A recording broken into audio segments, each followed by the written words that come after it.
Dr. Pina Lo-Giudice is an internationally known naturopathic physician. And when we talk with Dr. Lo-Giudice, we usually talk with her about food, but today it's something different. We're talking about makeup. Yes. I didn't think that health and makeup was something that we needed to be concerned about until I met Noreen Diani of The Organic Face. Right. Yeah, most people actually don't think about it because they think, well, what I'm doing must be okay, my skin doesn't react, or maybe it reacts a little, so that people don't think about what they put on their body. But it is really important because just like I talk about the foods that you ingest, it's crucial to think about the foods, the stuff that you put on your skin, because basically 60% of anything that you use does get absorbed and can change your physiology. When you say absorbed, I mean, does it just go in there and then dissipate or evaporate? Well, you know, your body reacts to it. So your skin, which is your largest organ, does suck in all this stuff that you have on here, that you're applying to your body, and then your body needs to respond to it like it would any food or any other chemical that you're interacting with. When I heard about this at first, I thought, I'm going to look at some of the labels of some of the products that there are out there, and it's not just makeup, is it? No, it could be your baby shampoo, it could be your skincare, the shampoo, your body cream, the perfumes on your body, everything that you use. You know, most women today use a minimum of 12 products a day. So that's a lot of stuff that they're putting on. You're talking about shampoo, soap. Right, just think about your Stuff daily on your regimen. face. Like, what do you use? The soap that you wash your face, the shampoo, the conditioner, the body cream, and then women have various forms of makeups that they use. So much stuff that, you know, women really should be looking at and considering, and men. So what's the stuff that's bad? Oh my gosh, there's a big list of things. Probably the biggest one that's the most frightening, maybe people have heard about, are parabens. You could find that, you know, if you look at any shampoo bottle. Okay, well, I have some right Okay. here. I'm not going to show the label because Okay. we're not after any kind of assassination type thing. But interestingly, there are ingredients in here.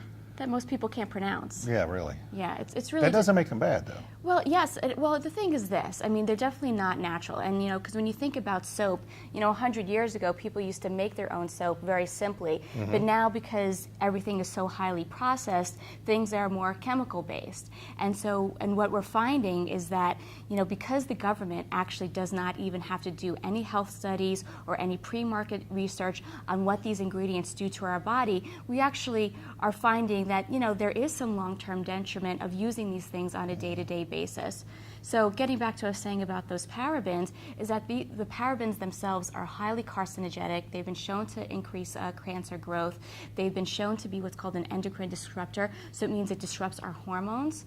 So it interrupts a woman's hormones, so it can interfere with her menstrual cycle or her fertility, and even for a man. So it's really significant.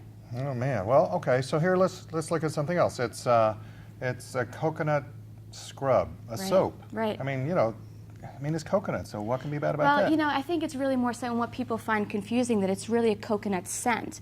You know, when you look at the ingredients here, you see fragrance. And, you know, fragrance is also another word for a paraben. And actually, so again, it's very confusing, you know, for the consumer to see, you know, like, well, this must be okay, like I said before, because, you know, it seems all right. But really, people need to be investigating what they're putting on their body.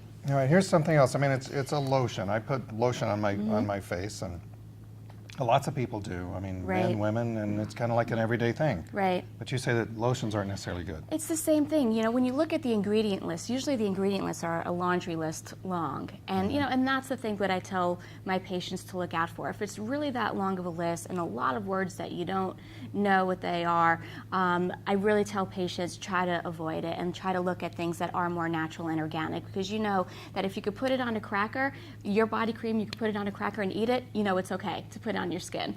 Well, when we were talking with Noreen Diani of The Organic Face, I just asked her, I said, can we really eat this stuff? And she said, yes, you can. Right. not Yeah. necessarily know that you really would like the taste, but No, I mean, the thing is that she uses ingredients like shea butter, which is a natural ingredient, and aloe, which is also, we all know, as a natural ingredient. And what's the great thing about this company that I'm really excited about is that these things are not just natural, so you don't have to worry about any long-term detriment, but these things are actually nourishing for the skin. So they're very healing as well. So you don't have, so if you already have a prior skin issue, whether it's acne or rosacea, psoriasis, or eczema, you could feel confident that what you're putting on actually is not only going to make you look good, but it actually can help the skin heal.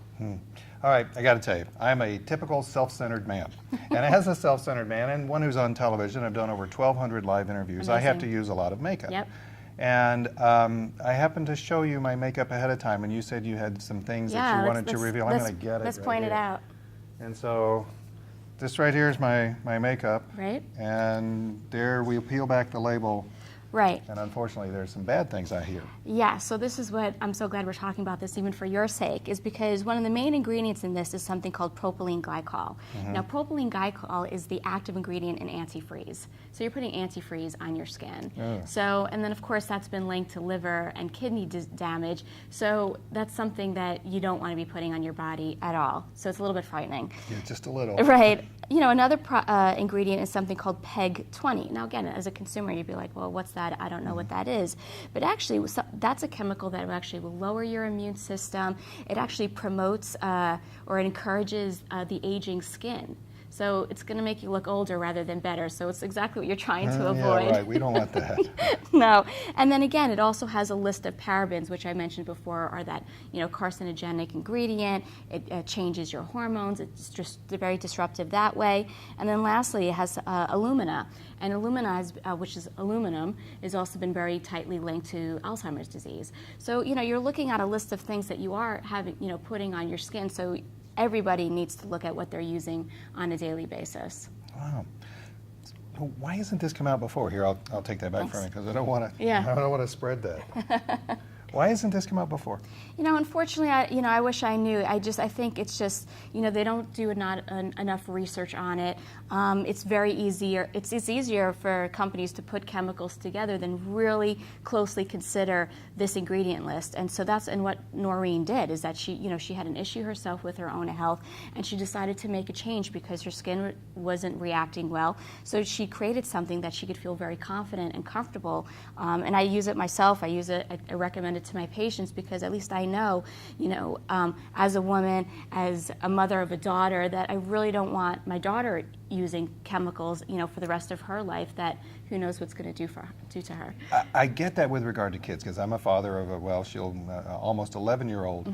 And so I guess what you're saying is that I need to avoid the chemicals for her too. Right, because you think, you know, she's only 12 years old, my daughter's only 5 years old, and this is their entire life. You know, and girls are, you know, experimenting with makeup earlier in their, you know, it's not 13. Too early from my standpoint. Right, and I agree. And, you know, so you're thinking about what they're doing on a cumulative effect, and you're finding that a lot of these ingredients are neurotoxic, these cancer promoters, these hormone disruptors.